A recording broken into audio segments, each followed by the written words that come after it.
We're counting down the top 30 country hits in the USA. Our co-host this week, the Eli Young Band. Current hit is Crazy Girl, still way ahead in the top 5. But since it's the first time you guys are in here, we always like to spend at least a little time getting the background. And I guess at the open, we started with you guys in college. Where at?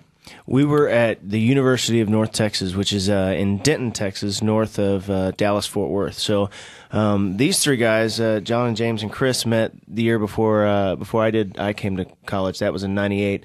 Then I came to college in '99, and they already had kind of started jamming together. And James and I ended up roommates, and we just it wasn't started until we started writing together, and kind of getting some songs together, and it was like, hey, maybe we can, Got a night at the local bar there, and it was mostly friends and family that came out. But we started playing and writing music, and our friends would come out and say, "Oh, we're going to go see Eli Young," and the name just kind of stuck. So.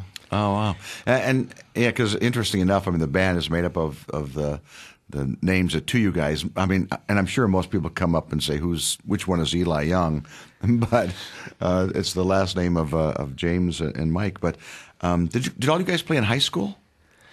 Yeah, we all did different things in high school, and none of us knew each other until college. And I think I'm the only outsider that isn't from Texas that moved down from Omaha, Nebraska, and it was the first week that I actually moved down to Texas for college that I met Chris and James, and then realized that we had all kind of been in bands in high school and really missed that, and so we just kind rock bands or country bands. Rock bands, a little garage bit. Bands. Yeah, garage bands. Play anything that people annoying the neighbors' bands. It was probably noise. Is probably the right way to describe it. So. And when I was younger, I used to travel and go to opry houses, because they'd have opry houses, especially in Texas. There's several that you can travel to and sing at, not as like the Grand Ole Opry, but these little small opry houses where they have a house band and all that. And so I used to do that when I was younger. I did that up until high school.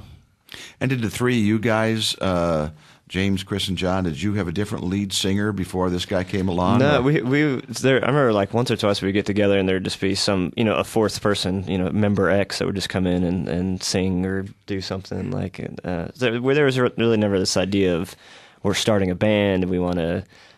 Pursue this professionally. We were just blowing off steam and having a good time. Like John said, it was something we really missed. It. Yeah, and so we wanted a chance to play, and it was definitely lacking a lead singer, though. Yeah, absolutely.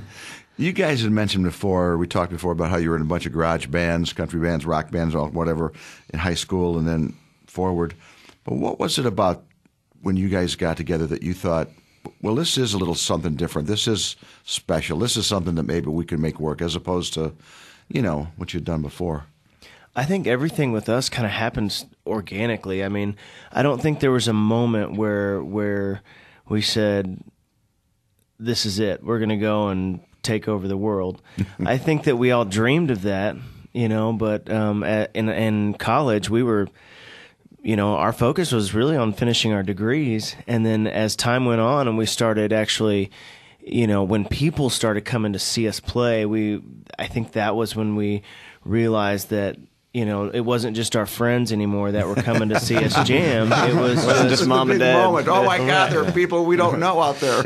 Yeah, I mean, and that revelation kind of, you start to really dig that, and I mean, I guess that's where it really started.